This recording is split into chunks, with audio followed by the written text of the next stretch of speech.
नमस्कार मैत्रिणींनो, मी Jayashree home kitchen मध्ये तुमचं मनपूर्वक स्वागत आहे। आज आपण बघणार आहोत चाट पापडी।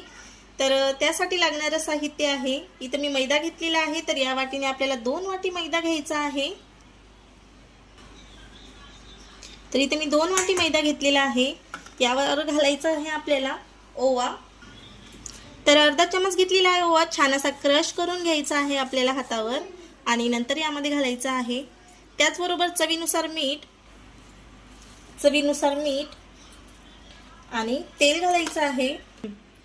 ज्या वाटीने आपण मैदा घेतलेला आहे त्याच वाटीने पाव वाटी आपल्याला यामध्ये तेल घालायचं आहे। तर इथं साधारण मी पाव वाटी तेल घालत आहे। चमच्याच्या मापाने म्हटलं तर 4 चमचे असे मी तेल घालणार आहे। तर मोठे 2 चमचे घालायचे आणि पोहे खायच्या चमच्याने 4 चमचे घालायचे आहेत। तर छान असं पीठ एकजीव करून घ्यायचं आहे। तर पीठ छान एकजीव करून घेऊया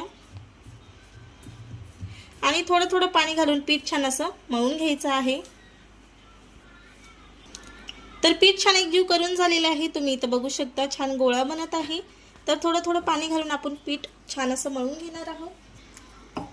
तर पीठ आपल्याला जास्त पातळही नाही करायचं आणि घट्ट सुद्धा करायचं नाही, एकदम मऊ बनवायचं आहे। तर पीठ मळून घेऊया। तर पीठ आपल्याला छान हलक्या हाताने असं मळून घ्यायचं आहे। एकदम चपातीला बनवतो तर त्या पद्धतीने आपल्याला हे पीठ अजिबात मळायचं नाही आहे। असं हलक्या हाताने आपल्याला फक्त गोळे गोळे असे तयार करायचे आहेत। अजिबात प्रेशर न टाकता हे पीठ छान असं मळून घ्यायचं आहे। तर इथं बघू शकता अशा पद्धतीचं मी पीठ मळून घेतलेलं आहे। तर मस्तपैकी याचे छान असे गोळे बनवायचे आहेत, छोटे छोटे। तर गोळे बनवून घेऊया। तसं कोळपाटावर छान असं आपल्याला याचे गोळे बनवून घ्यायचे आहेत। हव्या त्या साईज मध्ये आपण याला शेप द्यायचा आहे। तर छोटे छोटे असे कापून घेणार आहोत आपण।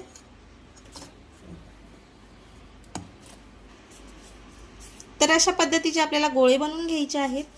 तर संपूर्ण गोळे बनवून घेऊया। तर अशा पद्धतीने आपले गोळे बनवून झालेले आहेत। तर आपण आता पुऱ्या लाटायला सुरुवात करूया।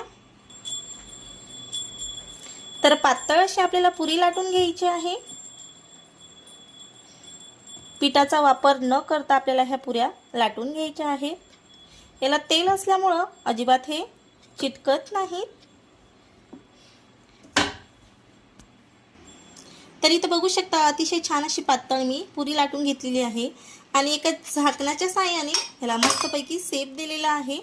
तर इथं बघू शकता आणि याला आपल्याला काठी चमच्याने छानपैकी याला होल द्यायचे आहेत।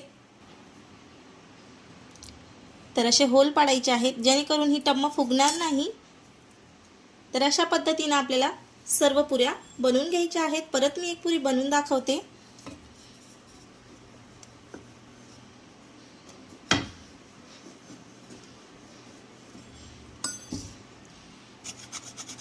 म्हणजे साईज एकच राहील जर झाकणाच्या साहाय्याने बनवलं तर, आणि दिसायलाही खूप छान दिसतील। तर अशा पद्धतीने आपण सर्व पुऱ्या बनवून घेणार आहोत। तर अशा पद्धतीने आपल्या सर्व पापड्या लाटून झालेल्या आहेत। इथं बघू शकता मी लहान मोठ्या प्रत्येक साईज मध्ये पापड्या लाटून घेतलेल्या आहेत। तर आता आपण फ्राय करून घेणार आहोत।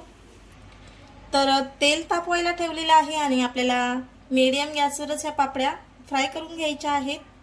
आणि जास्त आपल्याला तेल तापवायचं नाही, नॉर्मलच आपल्याला गरम करून घ्यायचं आहे। तेल मीडियम गरम करून घ्यायचं आहे आणि त्यावरच आपल्याला ह्या पापड्या फ्राय करून घ्यायच्या आहेत।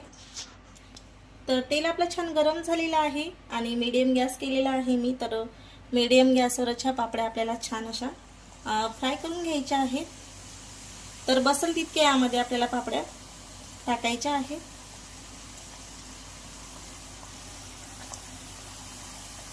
तर कढई छोटी असल्यामुळे ह्या पापड्या कमीच बसतात।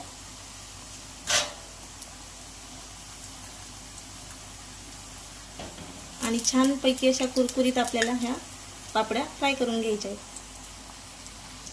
तर इथं बघू शकता अगदी मिनिटभरामध्येच ह्या पापड्या एकदम कुरकुरीत अशा तळून वरती येतात आणि कलर सुद्धा याचा गोल्डन छान असा आलेला आहे। तर या स्टेजवर आपल्याला ह्या पापड्या काढून घ्यायच्या आहेत आणि दुसरी बॅच फ्राय करायला टाकायची आहे। तर इथं बघू शकता अतिशय छान अशा आपल्या गोल्डन कलरवर फ्राय झालेल्या आहेत, कुठेही फुगलेल्या नाहीत. तर अशाच दुसरी बॅच फ्राय करून घेऊया.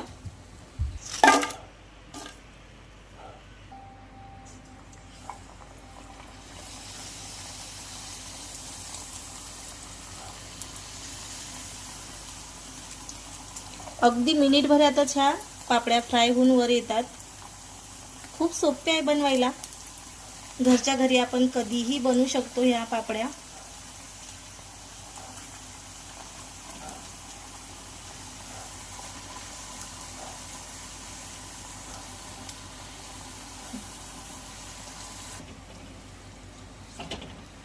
तर दुसरी सुद्धा बॅच आपली छानपैकी फ्राय झालेली आहे. तर अशाच पद्धतीने आपण बाकीच्या सुद्धा बॅच फ्राय करून घेणार आहोत. अजिबात तेलकट वगैरे होत नाहीत.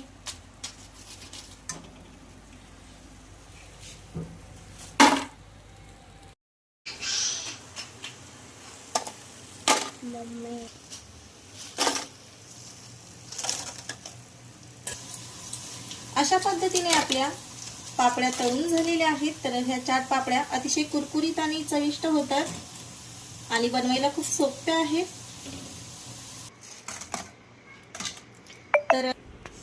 तर इथं बघू शकता अजिबात तेलकट नाहीत झाल्या आणि अतिशय कुरकुरीत अशा झालेल्या आहेत. तर मी तुम्हाला क्रश करून दाखवते. अतिशय खुसखुशीत अशा तयार झालेल्या आहेत. तर कशी वाटली तुम्हाला रेसिपी नक्की